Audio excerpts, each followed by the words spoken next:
Alors, merci à tous d'être présents en si grand nombre aujourd'hui. Alors, ce matin, on reçoit le maire de Saguenay, Jean Tremblay. Merci, M. Tremblay, d'avoir accepté l'invitation. Merci, c'est moi qui vous remercie. Donc, il quitte justement sa carrière politique après 20 ans. Alors, ça va être l'occasion pour les journalistes de poser leurs questions. Mais avant tout, M. Tremblay, je vous inviterai à justement dresser un petit bilan de votre carrière. Je vous donne 10 minutes. Donc, la parole est à vous. Ça va être difficile, mais on va essayer de mettre ça serré. La rencontre est très courte. Ben, vous la connaissez pas mal, ma carrière. J'ai plus grand-chose à rajouter. Mais quand même, là, j'ai des fois se remémorer certaines choses, comme par exemple la première élection, quand je me suis fait élire. Je connaissais pas grand-chose dans le domaine politique municipal. En 1997, c'était à la ville de Chicoutimi. J'avais dans mon programme la fusion. D'un autre côté, je ne savais pas comment ça allait se dérouler. Ça prenait vraiment là, un effort du côté du gouvernement du Québec. Il fallait qu'on se parle. On a eu une association des maires des grandes villes. Là, on était 6. On appelait ça les villes-centres. Puis là, on a forcé la note. C'était Lucien Bouchard qui était là pour qu'il provoque la fusion des grandes villes. Montréal, Sherbrooke, Québec, Hull. En tout cas, on était 5. 6. Alors là, ça a marché. Saguenay, bien, au début, c'était difficile parce que le conseil était contre moi, donc les conflits étaient fréquents. Et puis, j'avais comme objectif de baisser les taxes. On était à une des villes les plus taxées au Québec. Toute proportion gardée, là, on savait qu'on était à une des plus taxées. Alors là, on a essayé de baisser ça. On a été... Je ne me rappelle pas si c'est 6 ou 8 ans sans augmentation de taxes. Et certaines années, on les a baissées. J'ai même mis mon droit de veto sur des budgets. C'est le maire qui met son droit de veto sur un budget. C'est assez rare. Mais ça a provoqué des vagues, puis ça a marché. Finalement, à la fin du mandat, on s'enlignait pour avoir une dette à zéro. On se disait, écoute, là, donne-nous encore 4-5 ans, puis notre dette va être à zéro. Sauf qu'il ne se passait rien. Il n'y avait pas de projet. Puis quand il y a des conflits dans un conseil, ça n'avance pas. Il n'y avait pas de projet. Mais pas de projet. D'un autre côté, on baissait la dette. Les taxes étaient basses. J'atteignais quand même une partie de mes objectifs, mais je voyais bien que la ville se dirigeait à nulle part. Il y avait beaucoup de conflits avec la ville de Jonquière, surtout. Puis là, la fusion est arrivée. La fusion, je me dépêche parce que vous m'avez dit que j'avais 10 minutes, puis là, il faut que j'en fasse 20 ans dans 10 minutes, mais je vais être capable. Là est arrivée l'histoire des conflits. On a eu un directeur général qui nous a été imposé. Ça ne faisait pas. Unanimement, l'ensemble des conseillers, on était 21 dans ce temps-là, même ses amis, parce que Gaston Laforêt, qui était son grand ami, je me souviens, avait été dur à convaincre, c'était son grand chum. On a quand même réussi à le convaincre. Et puis tout le monde, unanimement, on a congédié Bertrand Girard. Après ça est arrivé l'affaire de BTF. Le procès de BTF. Et là, ça faisait lourd, là, arrivait tout ça. Les Saguenayens qu'on risquait de perdre. Les 2 usines qui ferment, celle de la baie, celle d'Arvida, les 2 plus grosses usines ferment. Ça allait mal. Ça allait pas bien, là. Tu avais tout ça, là, puis là, je regardais mon bilan, puis je me disais, oui, c'est plus dur que je pensais. Et puis quand Jonquière s'est mis à la table après la fusion, l'ensemble des conseillers de Jonquière étaient contre moi, et ceux de la baie aussi. Donc, je n'avais pas le contrôle là, à l'Assemblée. Je ne pouvais pas passer ce que je voulais. C'était bourré de problèmes. Les Saguenayens, là, je me souviens quand la Ligue du junior majeur disait c'est terminé, on les achète, vous ne serez pas capable. Le prix qui avait été fixé, c'était 160 000 ça a tout pris. Finalement, on a sauvé les Saguenayens. Et les fermetures d'usines, bien, on a vécu avec. Par la suite, on a dit qu'est-ce qu'on fait? Je me suis dit qu'est-ce qu'on fait? Il faut que la région, il faut que ça reparte. La baie, sans la console, ça n'existe plus. Alors, est arrivée l'histoire des bateaux de croisière, est arrivée l'histoire des centrales hydroélectriques. Toute une histoire, les centrales hydroélectriques. On n'avait pas d'autorisation, c'était compliqué, mais ça a marché. Alors, ça a marché. Les taxes.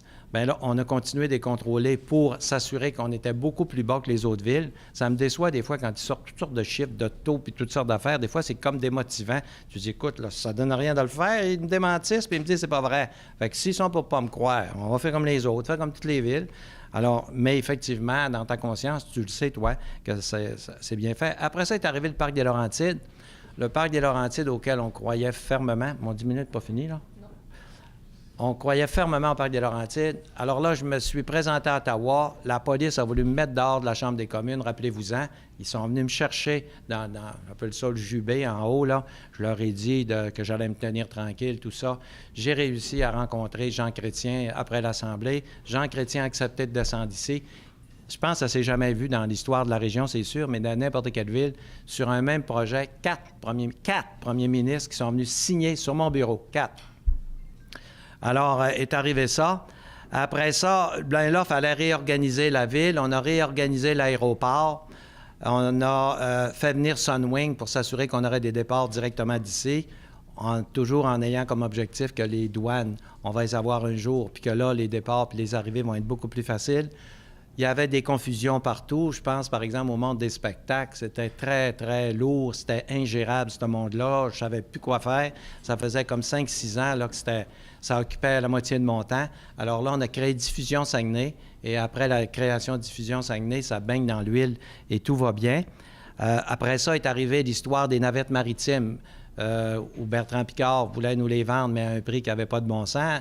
Pour lui, ça avait du bon sens, mais c'est toujours demain, quand il y a un acheteur et un vendeur, faut que c'était près de 5 millions au début des discussions. Puis nous autres, on disait 5 millions, ça n'a pas de bon sens. Finalement, est arrivé qu'on les a achetés, puis on a déboursé 500 000 $ au lieu de 5 millions, parce que ça nous a vendu 1,5 million, mais on a eu des subventions pour 1 million. Donc, la Ville a déboursé seulement 500 000, ce qu'on n'aurait jamais pu penser avant, au tout début du projet, où c'était 5 millions. Puis on disait 5 millions. Je me rappelle, après les discussions, là, les dernières discussions avec Bertrand Piccard décède, c'était 3,5 millions. Mais même à 3,5 millions, on trouvait que ça n'avait pas de bon sens. Alors, tout ça s'est mis en place. Moi, je pense que ce qui a été le plus merveilleux, là, ça a été, ce qui nous a sauvés, ça a été de créer de Promotion Saguenay, qui, lui, nous a permis de prendre tous ces chemins-là, parce que je le disais dès que je me suis fait élire, moi, ce qui compte pour moi, c'est une seule chose, le résultat, le résultat. Il faut avoir du résultat. C'est beau de parler de dossier, c'est beau de parler qu'on est bon, puis qu'on est fin, puis on a toutes les qualités du monde. Si tu n'as pas de résultat, pour moi, c'est zéro. C'est du résultat. Alors, dans tous ces dossiers-là, là, on peut dire qu'on a eu du résultat. L'exode des jeunes, et qui, Statistique Canada nous disait, ça n'arrêtera pas. On l'a arrêté. Le record canadien du chômage. Bon, là, on a encore un taux de chômage important, mais avec les grands projets qui s'en viennent, je suis sûr que ça va... Mais il reste qu'on n'a plus le record canadien. On l'avait depuis 30 ans. Pourquoi? Parce que c'était ingérable la manière dont ça marchait avec l'ancien CRCD puis tout ça. Il n'y a rien qui avançait. Là. Pour vous rappeler...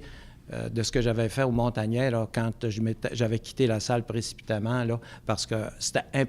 Moi, là, parler pour parler, là, je laisse ça à Jeannette Bertrand, là. Il faut avoir du résultat. Alors moi, je m'apercevais bien que ça ne donnait rien. Ça faisait comme 10 réunions où j'allais, puis c'était chacun sa petite parole, puis chacun son petit micro pour essayer de bien paraître, mais il n'y avait pas de résultat. J'étais tout le temps ça. Il faut avoir du résultat, il faut avoir du résultat. Quand je vais quitter, puis je ne pensais pas rester 20 ans dans ce temps-là. Non, mais je vais dire quoi, là, à la fin du mandat? J'ai rien à dire. Il faut que ça marche. Il faut nécessairement que la région change et que ça marche. Alors, on a pris des risques. Quand on a bâti le bateau de croisière, on n'avait pas d'autorisation quand on a débuté. On n'avait pas les subventions. C'était assez audacieux, ça, faire ça. Ça s'est pas fait souvent. Les centrales hydroélectriques, on n'avait pas d'entente avec Hydro-Québec. Si on ne le faisait pas là, ça ne marchait pas. Mais aujourd'hui, les centrales hydroélectriques, là, avec les ententes qu'on a de signer, là, ça, c'est coulé dans le ciment, c'est 245 millions de profits net, pas brut, net, sur une période de 40 ans. Seulement ces 2 centrales-là. Alors ça... Mais il fallait être audacieux. Je me souviens, j'avais dit au ministre, si vous ne dites pas oui, là, je prends mes 2 turbines, je vais les porter sur le terrain du Parlement, vous ferez des bouquets de fleurs avec, là, mais vous allez en avoir votre argent. Hey, ça brassait. Je vous le dis, là, vous parlerez à Ghislain Harvey, là, il y a des ministres qui vont se rappeler de moi, certains. Parce que quand on rentrait dans le bureau de ministre, là, il était préparé parce que ça brassait. Mais je me dis, moi, j'ai toujours pensé qu'une journée sans difficulté, c'est une journée perdue. Alors, il faut qu'il y ait des difficultés, ça fait partie de la vie, mais il y a des fois que c'était moins drôle que prévu. Alors, merci beaucoup, M. Tremblay. Merci. Donc, c'est le temps que vous aviez. Merci. On va passer par la période de questions. Alors, on va commencer avec M. Normand Boivin du Quotidien. Oui, M. Tremblay, je me souviens, en 1997, quand vous étiez venu dans l'après-midi au Progrès Dimanche, me rencontrer, parler, vous songiez à vous présenter à la mairie de Chicoutimi à l'époque. Vous avez toujours dit, vous avez abordé un petit peu la question 2 mandats. Après, vous avez dit, après 2 mandats, le gars, il n'est plus bon, il n'a plus rien à faire, il n'a plus rien à dire. Vous avez évidemment changé d'idée, vous avez une longévité. Qu'est-ce qui a fait à un moment donné que, justement, là, vous vous êtes dit, je mets ça de côté. C'est quoi qui était l'élément déclencheur qui a dit, je vais toffer? Parce qu'à un moment donné, on se dit tout le temps, à un moment donné, vous avez dû avoir peur à un moment donné de faire le mandat de trop. Là. Qu'est-ce C'était quoi qui vous guidait à ce moment-là? Bien, d'abord, il y a eu le premier mandat à Chicoutimi, puis là, il est arrivé à la fusion. À une fusion, j'avais jamais fait ça, puis, tu sais, là, fusionner, il devait y avoir une vingtaine de syndicats, puis tout ça, c'était vraiment compliqué, des services, tout ça. Là, après avoir fini le premier mandat de fusion, je me suis aperçu qu'il n'y avait encore rien fait de bâtir la ville, là. On avait juste créé des ententes, on avait... les employés, là, vous irez voir 20 syndicats, là, puis tu dis, je vous fusionne. Là, tu prends tous les syndicats des travaux publics des 7 villes, venez-vous-en ici, puis on en fait un. Ça prend du temps à faire ça. Ça a pris 3-4 ans. Tout fusionner ça, tout organiser nos services à la ville. On envoie la police à Arvida, on envoie l'informatique à la baie. Quand tout ça a été organisé, là, on avait la première année de fusion de fait. Mais il n'y avait rien de fait, dans le fond, de concret. On était équipés pour avancer. Alors là, on a commencé. Puis là, d'une affaire à l'autre, on était tout le temps à mi-chemin de réaliser des choses, là. Moi, là, des réalisations, là, tiens, j'en ai certainement emporté une vingtaine par arrondissement, là, les principales. Mais on était tout le temps, ça prenait ça. Donc, je me disais, il faut que je complète. Je peux pas partir là. Ça a toujours été comme ça. Mais j'étais sincère quand je disais que 2 mandats, c'était assez. Mais j'ai appris que dans la vie, ça marche pas de même. La job est faite. Vous partez? Non, elle n'est pas finie. Non, regarde, les grandes... Moi, là, la chose qui m'inquiète, là, c'est il y a des projets extraordinaires, là. Prends GNL, là. C'est 20 à 25 millions de taxes municipales par année. Puis ça, là, ça coûte pas cher à une ville, ça. Et ça, c'est extraordinaire, puis c'est beaucoup d'emplois. Puis ça, ils doivent avoir à peu près 50 à 60 millions de dépensés à date. Ils sont sérieux, ces gars-là. Là.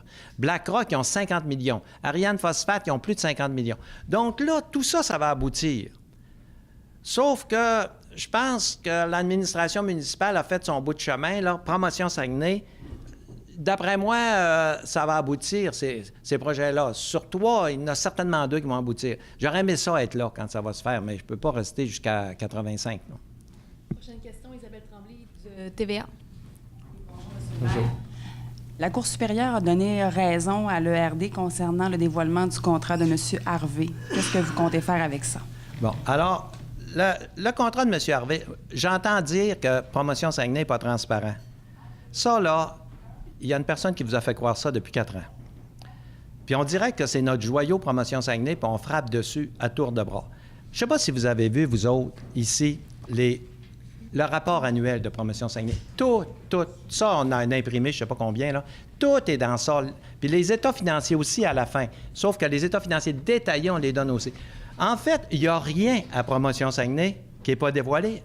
Puis je vous mets au défi de le dire, là, s'il y a de quoi. Là. Si vous avez demandé de quoi à Promotion Saguenay et que vous ne l'avez pas eu, dites-moi-les, là, j'aimerais ça le savoir. Sauf le contrat d'Island Harvey. Pourquoi? Parce que notre avocat nous a fait croire, puis il a raison, je pense. Il nous dit, écoute, la loi s'appelle la loi sur la protection des... la loi sur... ça finit par la protection des renseignements personnels. Il dit, tu n'as pas le droit de donner ça. Tu n'as pas le droit. Bien, je dis, va devant le tribunal, puis le tribunal va nous le dire. Là, le tribunal, il n'a pas dit qu'on avait le droit. Il nous retourne à l'accès à l'information. J'ai dit, là, ça finira jamais, là. Mais en tout cas, moi, je ne serai plus là, ils feront ce qu'ils voudront. C'est la même chose pour le directeur général d'Hydro-Québec. Il est payé par des fonds publics. Demandez son contrat. Ils vont vous dire, tu n'as pas le droit. L'Auto-Québec. N'importe quel organisme du gouvernement, là. Demandez pour le fun, Radio-Canada à Saguenay. Demandez le contrat du directeur général. Je suis sûr qu'ils vont vous répondre, tu n'as pas le droit d'avoir ça. Mais là, je ne suis pas sûr qu'on n'a pas le droit. Bien là, que le tribunal nous le dise une fois pour toutes. Parce que là, si c'est le cas, puis je souhaite que ça soit le cas, mais que ça soit le cas pour tout le monde, c'est de l'argent public. Que ce soit Radio-Canada, l'hôpital, le cégep, la rectrice à l'université, tout ce monde-là, qui nous le dise, as-tu le droit ou t'as pas le droit? C'est pour ça qu'on a résisté. On veut le savoir de la part du juge. Mais là, je ne suis pas satisfait du jugement. Parce que le jugement, il ne nous dit pas « donne-le ». Il dit « je te retourne à l'accès à l'information ». Mais là, à un moment donné, ça va-tu finir, ça? Qu'ils nous disent oui ou non. D'ailleurs, vous n'avez eu un contrat, je ne sais pas comment est-ce qu'ils l'ont eu, là, 2006, je pense, 2006 qu'ils ont eu. Bon, il n'y a rien dedans, vous allez voir, là, vous ne tomberez pas sur le dos non plus. Sauf que j'aimerais ça, que ça soit clair. On est toujours pris entre deux feux. Moi, je vais vous dire que j'ai une petite... les tribunaux, là, je suis un peu déçu. Garde bien, je vais vous donner un exemple, là, où j'ai raison d'être déçu. Je m'en vais devant le tribunal puis je demande si j'ai le droit de faire la prière. Je vais voir les 3 juges les plus hauts du Québec. à la cour d'appel. Ils me disent, oui, tu as le droit de faire la prière. 3 juges de la cour d'appel. La cour d'appel, là, on est rendu haut, là. Tu as le droit de faire la prière. Merveilleux, c'est réglé. Non, on s'en va en Cour suprême. En Cour suprême, c'est même pas partagé. Les 9 disent, les 3 de la cour d'appel, il y avait tort. Mais moi, là, je fais quoi, là? Là, on n'a pas le droit. OK, c'est clair, là, on n'a pas le droit. Sauf que là, les tribunaux, là, c'est dur de savoir lequel qui a raison. Alors, c'est un peu ça. Je me dis, dans l'histoire du contrat, qui nous le dit? Parce que ça va être son contrat à lui, ça va être d'autres contrats, ils vont le demander n'importe... C'est-tu public, c'est pas public? Moi, je pense que ça devrait l'être. Mais je peux me faire actionner si je le donne. Alors là, c'est-tu public? Parce que là, ils vont en demander 1, ils vont en demander 2, ils vont en demander 3. Puis là, il y en a un d'un 3 ou d'un 5 qui va dire, ah, t'as pas le droit de rendre ça public. Puis l'avocat nous a dit, t'as pas le droit. Alors, il dit là, allez devant un tribunal, demande au juge si on a le droit, donne-nous la réponse. Prochaine question, Mélanie Patry de Radio-Canada. Monsieur Tremblay, les médias nationaux vous ont toujours accordé une voix assez importante. Vous avez même été parodié, etc.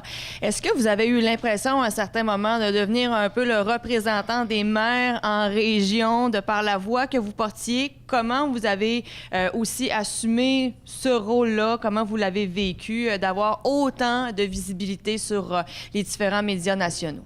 Bien, je crois que ça n'a rien à voir avec la région. D'après moi, j'aurais été maire de Longueuil, puis il aurait fait la même chose. C'est ce que je pense, là. J'aurais été maire de Longueuil ou maire de Gatineau. D'après moi, ça aurait été la même chose. Je suis content qu'on ait porté beaucoup d'attention. Quand tu fais de la politique, tu veux rayonner. Je suis content qu'on ait porté beaucoup d'attention sur ce que je disais. On me demande mon opinion. Là, vous n'avez pas d'idée. Souvent, je refuse. Je me dis, c'est que je viens faire là-dedans, là. On me demande mon opinion sur tout. Mais c'est un honneur. Pourquoi vous voulez avoir mon opinion là-dessus? Bon, ben, c'est un honneur. Honnêtement, je suis flatté de ça. Oui. Prochaine question, Martin Thomas Côté de KIC. Ouais, on a parlé de la fusion un peu tout à l'heure, mais j'aurais aimé savoir, parce que vous avez eu la chance d'être là pour la faire, vous avez été là pour fêter les 10 ans de la fusion. On regarde les sondages, les résultats sont encore partagés entre les 3 arrondissements. Quand on écoute chacun des arrondissements, on a l'impression qu'ils sont toujours le parent pauvre de la fusion, qu'ils sont le parent pauvre des investissements. Si on avait à faire un bilan de cette fusion-là, qu'est-ce qui reste à réaliser? Qu'est-ce qui ne pogne pas dans le gâteau? Qu'est-ce qu'on peut changer pour que, éventuellement, ce soit une grande ville? Parce qu'on a l'impression que juste le conseil de ville, il se déplace d'arrondissement en arrondissement. Alors qu'on est une ville, devrait avoir un hôtel de ville. Oui, mais ça, c'est un peu... Les arrondissements, c'est pas l'invention du siècle. Hein? Aux États-Unis, il n'y en a pas. Dans la plupart des pays du monde, il n'y en a pas. Puis il n'y en a pas en Allemagne, puis il n'y en a pas en Angleterre, puis il n'y en a pas en Italie. Il y en a en France. Puis nous autres, tout ce qui est français, c'est bon. Mais ça marche comme ça. C'est quand même un moindre mal. C'est sûr qu'ici, on a essayé d'établir ça équitablement entre chaque arrondissement, mais Jonquière en a eu plus que les autres. Il faut le reconnaître. Pourquoi Jonquière en a eu plus que les autres? Parce que Hydro-Jonquière appartenait à Jonquière, puis pour que la fusion passe mieux, on a dit les revenus d'Hydro-Jonquière, pendant un certain nombre d'années, vont être investis à Jonquière seulement. Donc, il y a eu plus d'investissements à Jonquière, toute proportion gardée, là, qu'à Chicoutimi. Bien, la baie, là, il y a eu sa grosse part avec les bateaux de croisière. Mais si on oublie les bateaux de croisière, parce que ça, on situe ça d'un autre réseau, là. Mais pour ce qu'on parle d'arrondissement, c'est Jonquière qui en a eu le plus. Mais c'est quand même... la fusion, ça a quand même été une bonne chose. Peut-être que dans votre esprit, c'est pas vraiment fusionné, c'est pas vraiment une seule ville. Puis c'est vrai. Mais comparé à ce que c'était, là... On a fait 80 du chemin, là. Parce qu'au début, c'était pas ça pantoute. Au début, là, vous étiez pas au monde. Mais moi, quand tu parles... Moi, je suis originaire de Jonquière. Quand tu parlais de Jonquière, là, à table à Chicoutimi, là, ça avait pas de bon... Moi, je me disais, mais où vous allez avec ça, là? Moi, j'ai un gars de Jonquière, j'étais à Chicoutimi. Ça fait quoi, là, que Jonquière réussisse? Si Jonquière réussissait de quoi qu'on n'avait pas, tout le monde était de mauvaise humeur autour de la table. Pourquoi tu fais ça? Et on est ensemble. Il n'y a pas une rue qui nous sépare. Puis on va s'attrister parce qu'eux autres, ils ont un succès. Puis ça, cet esprit-là, là, elle existe beaucoup moins qu'avant. Beaucoup moins. Ça existe encore. Il y en a encore. Mais c'est beaucoup moins fort. Prochaine question, Denis Villeneuve du Quotidien. Oui, M. Tremblay, une question un peu personnelle. Bon, moi, je couvre... Ça commence mal. Ça commence mal. Allez voir. Je couvre les réunions du conseil et puis bon, il y avait des réunions où il y avait des accrochages quand même assez serrés avec des citoyens, etc. il y a des fois, vous étiez dur dans vos répliques, dans votre discours. Je me disais, comment cet homme-là concilie ses valeurs de charité chrétienne avec le discours, des fois, qu'il porte à l'endroit de citoyens ou de... Tu peux-tu avoir des paroles plus dures que celles du Christ quand tu parlais à sa gang en haut? Gang d'hypocrites, allez-vous-en, gang d'hypocrites, sépulcres blanchis, vous allez tous aller en enfer. Il les a-tu parlé d'en face, lui? Bon, ben, moi, c'est mon modèle. Inspiré. Oui. Il lui parlait, tu liras ton évangile comme il faut.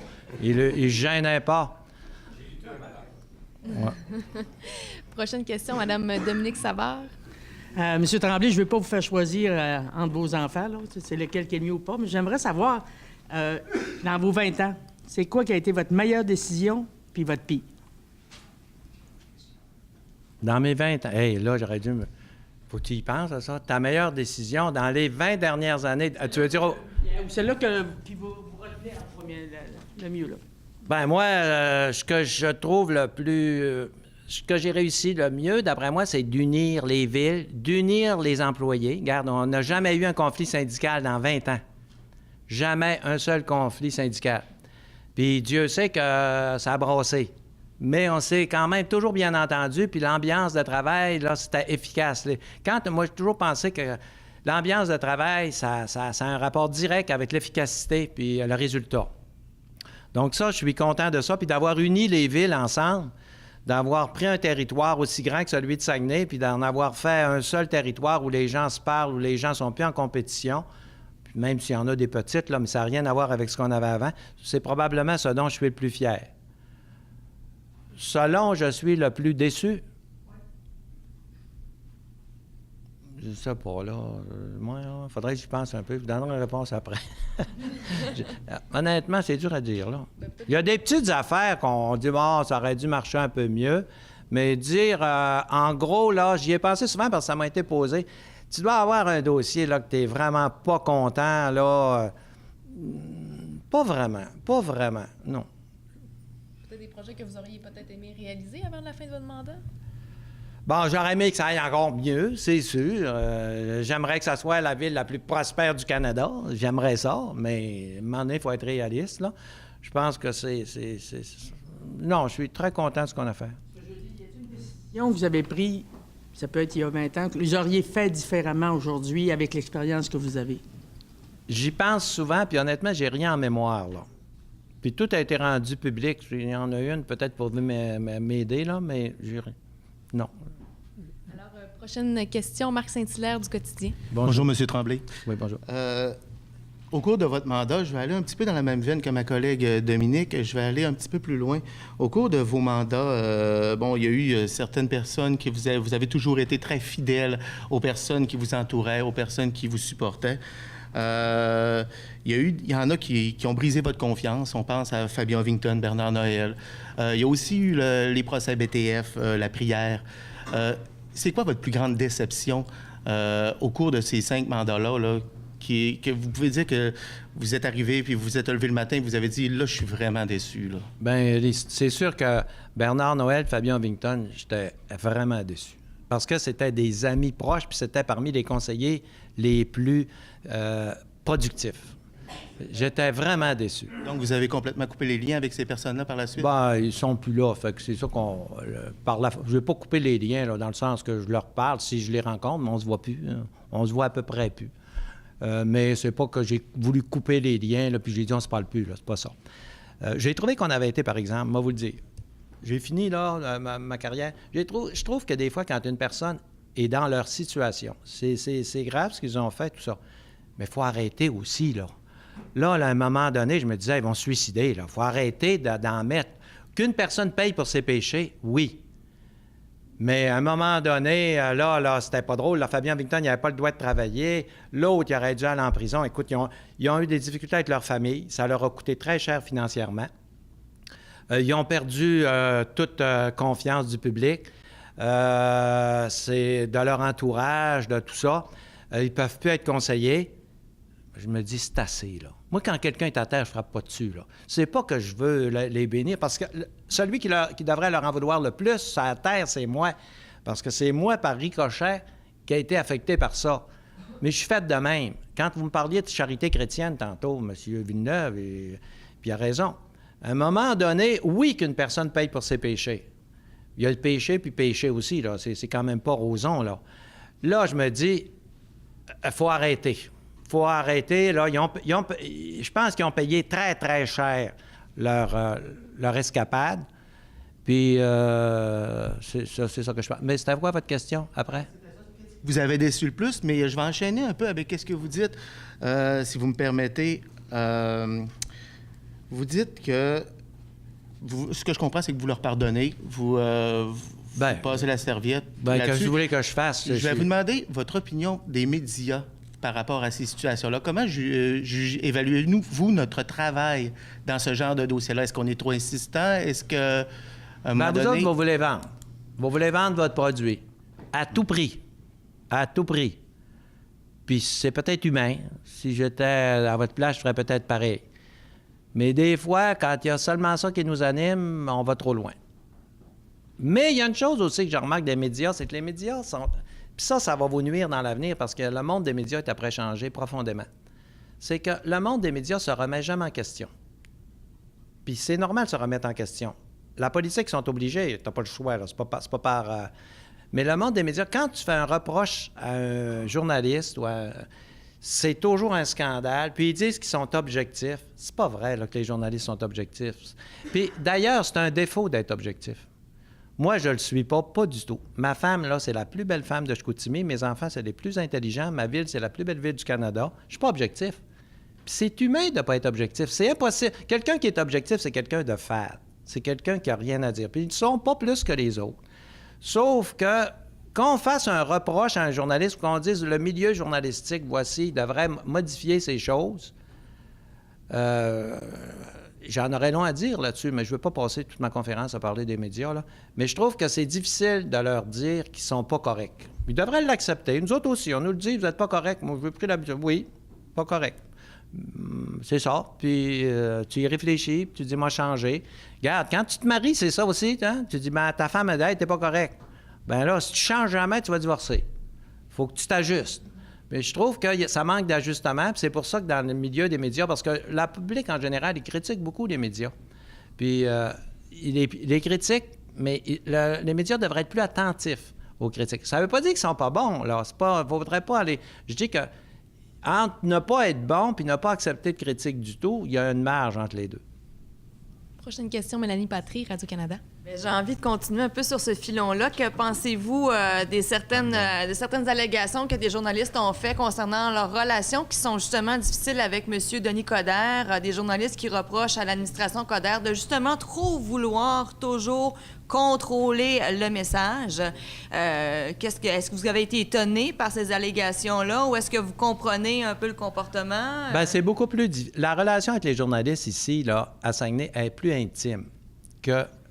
Une fois, j'ai fait une conférence avec le maire de Montréal. Puis je suis sorti de la salle, puis j'ai dit, eh, maudit, ils sont agressifs. J'ai dit, pourquoi tu dis ça? Ben, ils sont agressifs chez nous, c'est pas de même.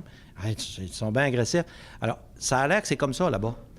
Puis il ne peut pas avoir, lui, une relation intime comme moi. Là. Moi, elle veut pas le journaliste. À un moment donné, je le rencontre au centre d'achat, je le rencontre ailleurs. Puis là, on s'aperçoit bien qu'on est du bon monde. Là, on se parle, puis qu'on a un autre côté. Puis on finit par être amis un peu, tu sais. Pas avec tout le monde, mais en tout cas avec certains. Mais avec la plupart. Mais il reste qu'à Montréal, c'est différent. Donc, je ne veux pas m'étendre sur sur ce qui s'est passé à Montréal, mais je pense qu'avant de le juger, il faudrait mieux connaître le contexte. Il y a peut-être des situations plus difficiles que moi. Prochaine question, Normand Boivin.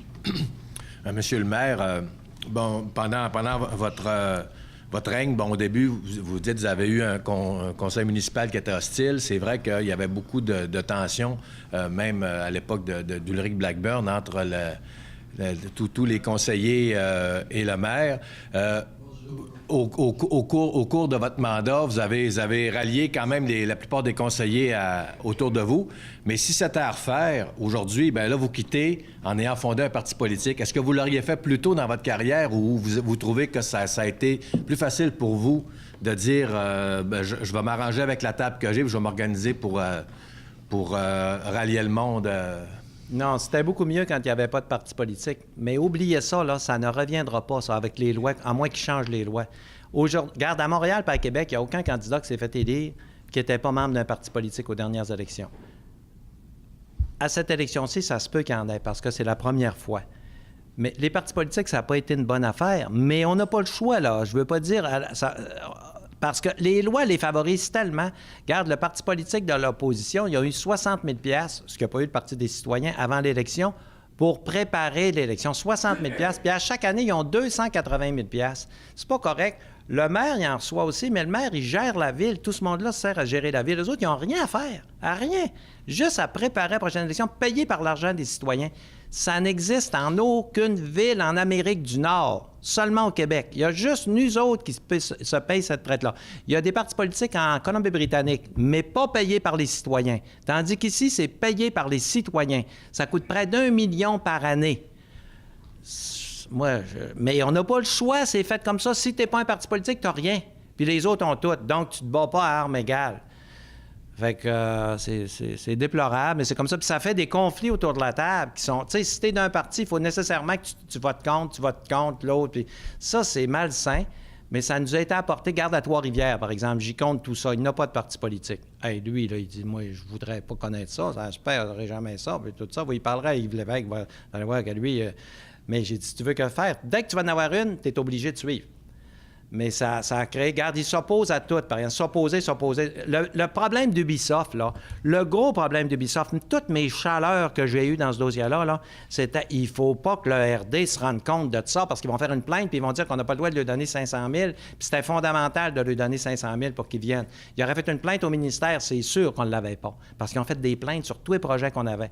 Ça devient tannant, ça, c'est fatigant. Tu dis, pourquoi faire ça? Mais juste, ils ont fait les navettes maritimes qui coûtaient 5 millions au début, qu'on a eu pour 500 000, ça s'est réglé à, tu ne croiras pas là, 8 heures du matin un dimanche, dans le salon chez nous, avec le sous-ministre qui rentre au bureau, à cause de la plainte de l'ERD qui disait que la ville n'avait pas d'affaire à faire ça. Il a fallu que je trouve des villes qui l'avaient fait. Je n'ai trouvé 7 villes qui l'avaient fait, qui avaient acheté des navettes, puis tout ça. Puis on a passé à 2 cheveux de la perdre. On a perdu le hangar de 6 millions. À la BIC, s'il partait un parc industriel à cause d'une plainte de l'ERD. C'est plainte sur plainte sur plainte. L'objectif, c'est de faire mal paraître celui qui est au pouvoir. C'est pas d'aider le citoyen. C'est pas bon, ça. Ça, c'est malsain. On n'avait pas ça avant. Avant, ça marchait pas de même. T'avais personne qui faisait une plainte seulement dans l'objectif de faire mal paraître le maire. T'avais pas ça. Mais là, c'est devenu comme ça. Puis ça pogne. Ça pogne. Regardez les sondages. Le monde croit ça. Ça pogne. Madame la Présidente, ça veut dire que l'enjeu actuel de la campagne électorale, par exemple, là, c'est évident. Bon, il y a 2 partis qui s'affrontent, il y a quelques indépendants aussi, mais le maire risque de se retrouver minoritaire autour de la table. Puis j'essaie d'imaginer ce que vous en pensez. Ça se prépare déjà. Ça aurait été assez... Ça va être l'enfer. Ça aurait été assez que vous ne représentiez pas cette affaire-là, vous ramassez avec une table complètement opposée à vous. Ça avance plus. Comme le premier mandat que j'avais fait, il n'y a rien qui avançait. Ça avance plus. Je vous le dis, premier mandat, essayer de trouver des réalisations, là.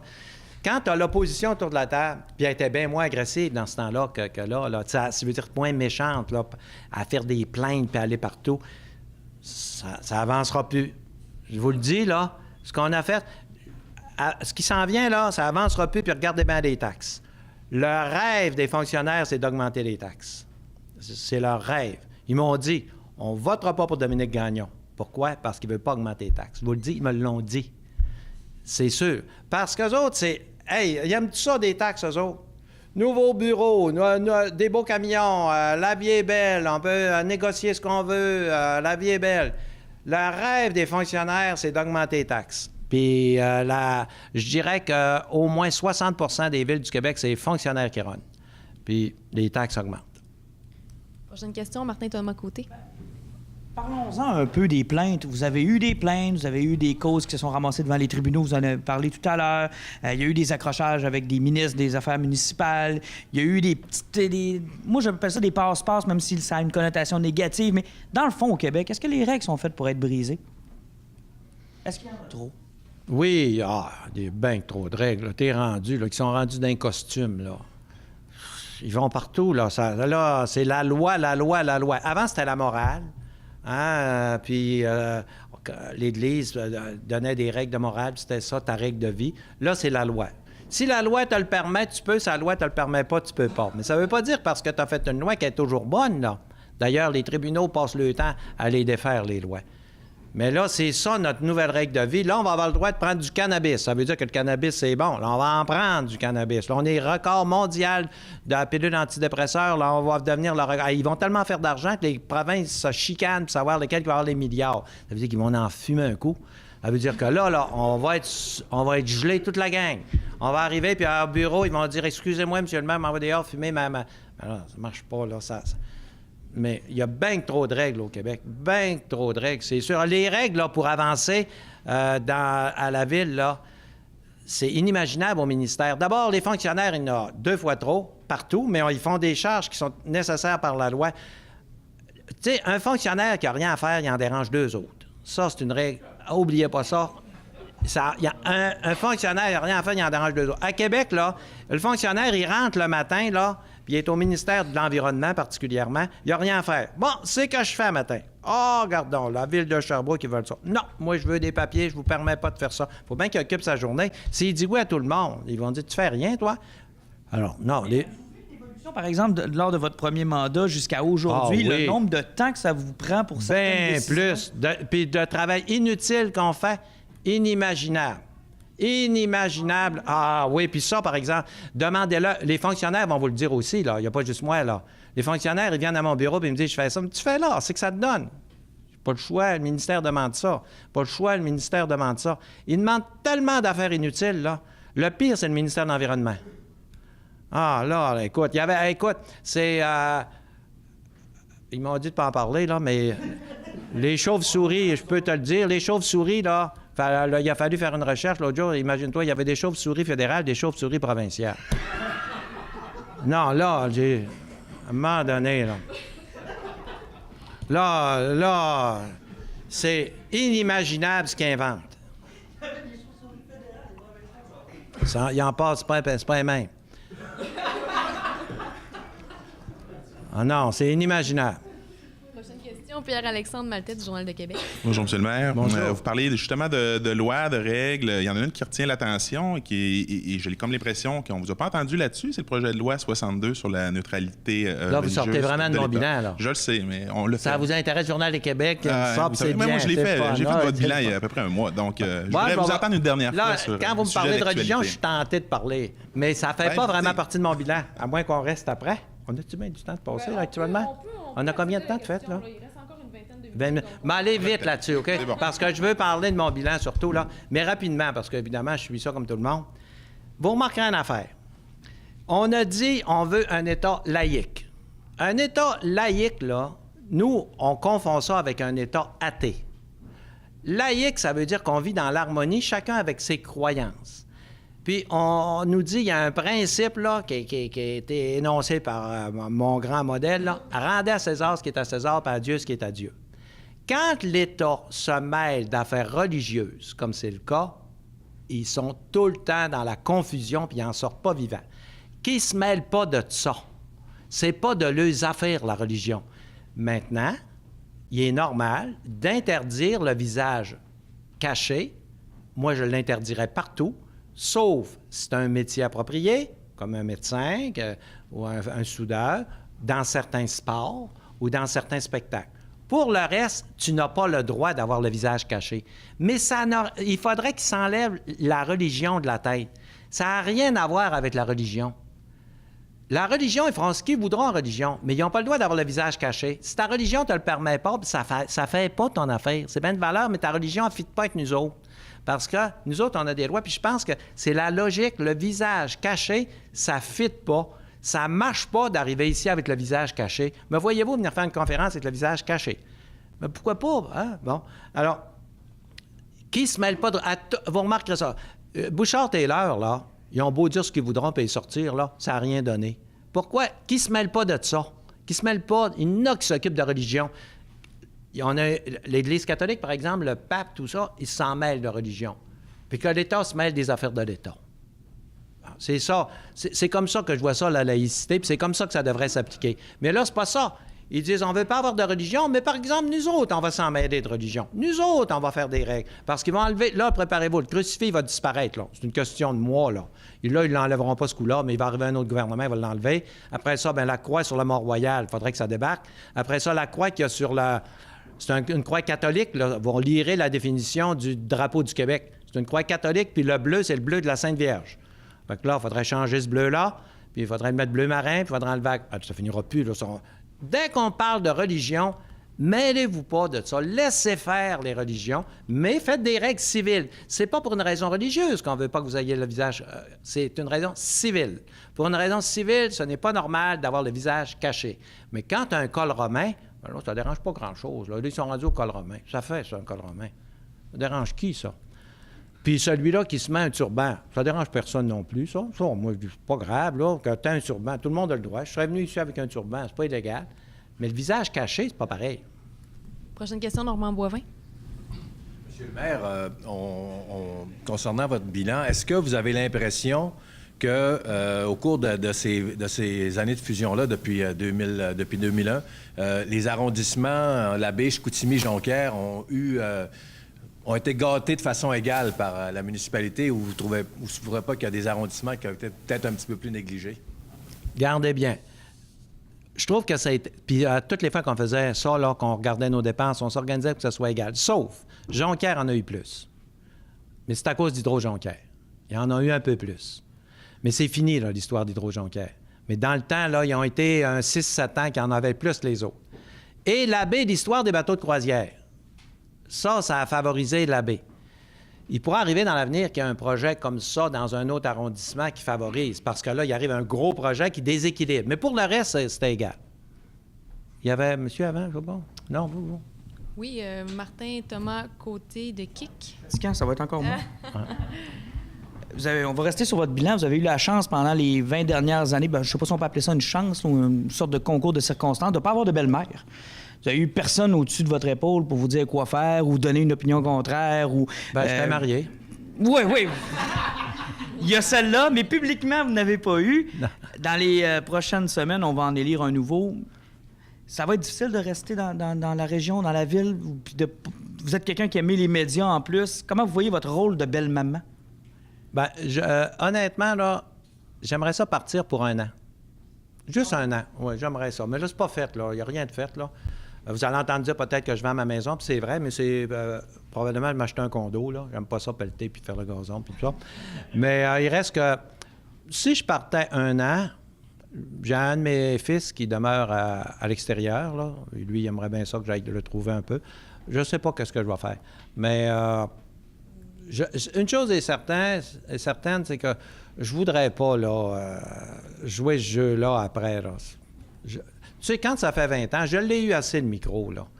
Je pense que ça, c'est le temps. Mais je dis pas non plus que je parlerai pas. Tu sais, je veux pas m'engager à ne jamais parler s'il arrive des choses, mais ça doit être tannant pour un maire de se faire suivre après.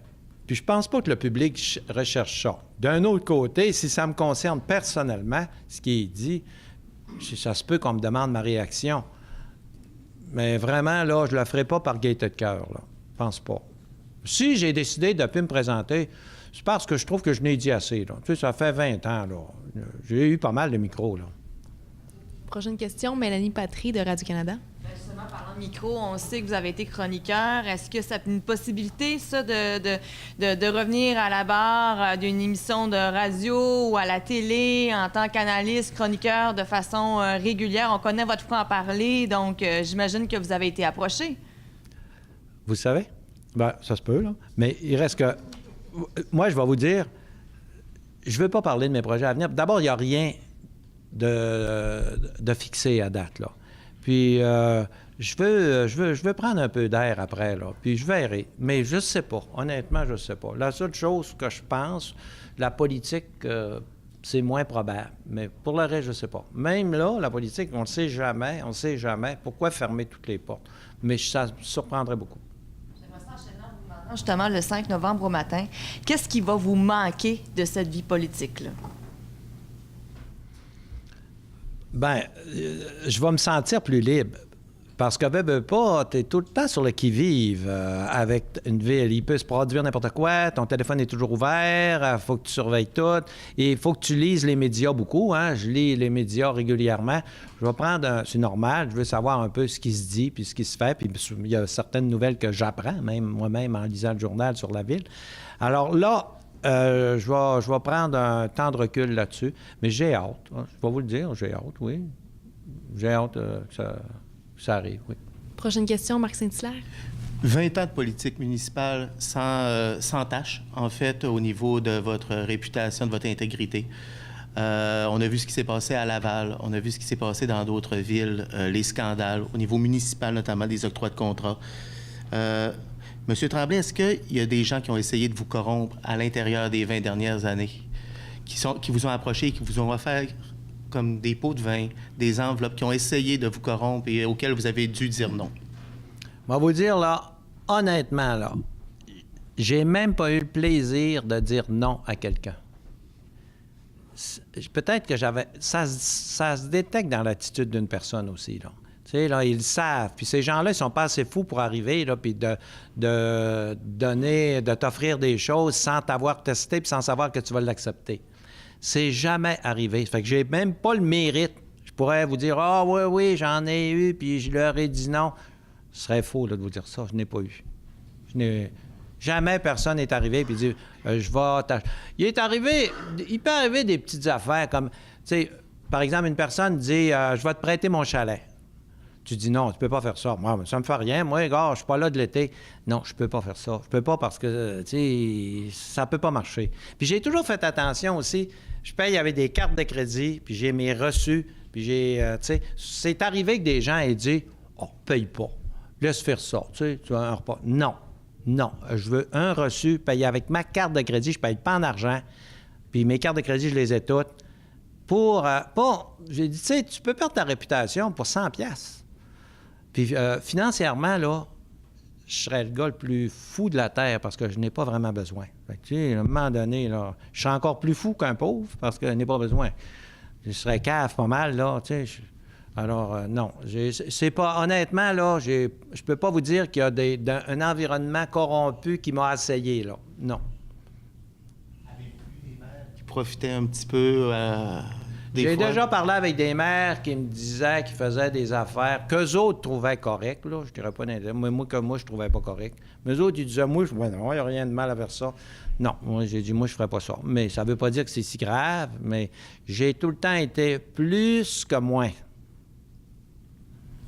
Prochaine question, Dominique Savard.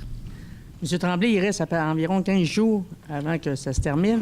Est-ce que vous allez nous annoncer des projets Georges Centre, Georges Vézina d'ici la fin? Y a-t-il des projets qui sont en attente d'être annoncés avant la fin? Il y a un projet que je voulais mandat? inaugurer avant de partir, puis ça me choque de ne pas l'inaugurer parce que je m'étais tout arrangé pour que ça marche. C'est le projet de Rivière-du-Moulin, puis il est beau. J'ai été le marcher, puis il est de toute beauté. Je dis pas que j'emmènerai pas les journalistes pour une visite de chantier s'il fait beau, là, mais il sera pas prêt à être inauguré. Et puis la bibliothèque d'Arvida, qui va être de toute beauté, ça aussi, je m'étais arrangé pour que ça soit fini, mais ça sera probablement pas fini avant. Fait que c'est les deux gros projets, là, qui... Sur le centre Georges Vézina? Non. Pas de nouvelles. Peut-être nous dire l'héritage que vous souhaitez laisser lorsque vous allez quitter, c'est quoi? Bien, honnête, je trouve qu'à la ville, là, j'ai apporté ici toutes les réalisations. Je trouve qu'au point de vue des équipements de la ville, c'est bien organisé. Hein, là, on parle souvent des chemins.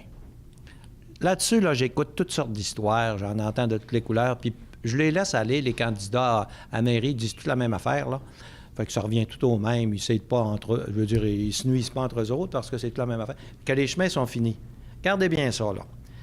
Les chemins, ils sont finis partout au Québec. Puis c'est vrai. Partout. C'est-à-dire finis. Ils sont pas dans un bon état. Mais c'est partout. Le ministère, à tel point que le gouvernement fédéral a dit dans son... Ça fait 2 fois qu'ils disent ça, là. Chantier Canada, puis le remplacement de Chantier Canada qui vient d'entrer en vigueur. On vous donne de l'argent à une seule condition, c'est dans les chemins. Parce que ça ne sert à rien, parce qu'avant ça, ils donnaient des subventions, les gens bâtissaient des arénas puis des affaires. Ils ont dit non. Il faut que ça soit fait dans les chemins. Fait que la plupart des gros travaux que vous avez vus cet été puis que vous allez voir encore, c'est le gouvernement fédéral. Il dit c'est uniquement pour ça. Puis c'est pas propre à Saguenay, c'est propre à toutes les villes du Québec. Ils disent les chemins sont trop brisés. Saguenay, c'est plus dur qu'ailleurs. On a les chemins plus longs et ça gèle plus profondément. Donc, c'est plus dur pour les systèmes d'égouts et d'aqueducs. Et aussi, les chemins, là, les nids de poules, puis tout ça, ça gèle profondément. Là, ils nous ont dit, le fédéral, il dit, c'est pas tout, là. Tu vas mettre ça dans les chemins, mais il ne faut pas que ça soit politique. Il faut que tu me fournisses un état de ta situation. Quel est l'état des aqueducs et des égouts et des chemins dans ta ville? Nous autres, ça doit faire 18 mois qu'on l'a donné. Il y a des villes qui ne l'ont pas donné encore. Ils ne l'ont pas. Entre autres, il y a 3 mois, j'ai demandé la Ville de Québec, entre autres. Ils ne l'ont pas. Il y avait un fonctionnaire de la Ville de Québec. Ils ne l'ont même pas encore sorti. Ça retarde tout le monde. Il y en a qui ne l'ont pas. Mais il n'y a rien qui dit, puis moi, je suis porté à croire que c'est pas ça, mais vous ne trouverez pas d'études. Je l'ai cherché, j'aimerais ça en avoir, je vous les présenterai. Mais il n'y a absolument rien qui dit qu'à Saguenay, c'est pire qu'ailleurs. C'est pas pire qu'ailleurs. Ça ne veut pas dire qu'on est d'un bon état. Mais c'est pas pire qu'ailleurs, puis c'est comme ça partout. C'est certainement pas pire qu'à Montréal. Ça, j'ai pas vu d'études non plus, là, mais j'y vais trop souvent pour vous dire que c'est pire que pire. Mais la Ville de Québec est pareille. Puis quand je parle au maire de Sherbrooke puis au maire de Trois-Rivières, c'est partout pareil. Donc, est-ce qu'on est pire, on est mieux? Je peux pas... Moi, je pense qu'on est en haut de la moyenne, mais c'est ça, là, c'est pas comme les taxes, là. Ça, c'est pas scientifique. C'est moi qui le pense. Mais de la manière qu'on en parle, c'est comme si on avait négligé les infrastructures pour faire d'autres choses. En fait, on aurait pu, puis toutes les villes du Québec auraient pu faire ça, dire on fait plus rien, on fait juste des rues. Ça aurait été possible aussi. Mais on se disait, les subventions vont arriver, puis là, on a des grosses subventions. Le Chantier Canada, c'est gros, là, ça rentre, ça coûte 10 millions, là, pour réparer nos rues partout, puis réparer nos aqueducs et nos égouts. Puis nos égouts, nos aqueducs, là, allez pas vous imaginer qu'ils sont dans un mauvais état, là. Vous allez avoir de l'eau à soir, là, ils sont en très bon état. Regarde, l'autre jour, quand il y a un tuyau qui a sauté, tout le monde, oui, c'est parce que le système est fini. Mais non. Là, j'étais voir, ils ont dit, ce système-là, il est bon pour encore 40 ans. On n'a pas encore le résultat de ce qui s'est passé, là, mais c'était pas parce que le système était si endommagé que ça. Mais par contre, il faut en faire régulièrement, il faut en faire partout, puis c'est pas si dramatique qu'on le dit.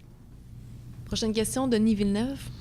Oui, M. le maire, j'aimerais que vous vous projetiez peut-être au plan économique. Comment vous voyez l'avenir de la ville? Bon, on sait qu'il y a une échéance pour les précuites, les papetières, ça va so-so, il y a une cascade qui a fermé, etc. Est-ce que vous croyez que l'économie de la ville s'en va de plus en plus vers un secteur tertiaire? Est-ce que c'est là l'avenir? Oui. En fait, on ne peut pas se concentrer seulement sur une chose. Ubisoft, ça a été le coup de maître de Promotion Saguenay des derniers mois. Ça a été un coup de maître parce qu'on est en compétition avec d'autres. Ça a été...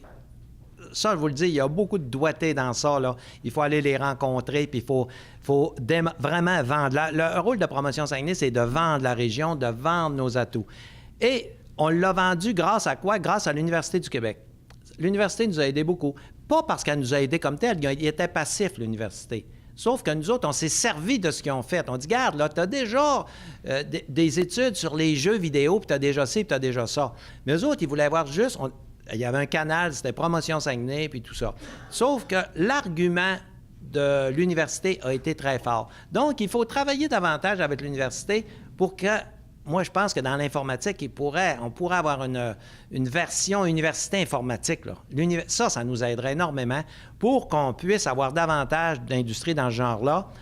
L'histoire du gaz naturel, c'est extraordinaire aussi, là. C'est 7 milliards d'investissements. Ça va virer la région de bord, là. Puis dans ça, vous savez, il n'y a quasiment pas de pollution, là. Il n'y a pas une question de pollution. Il y a BlackRock. Le BlackRock, c'est gros.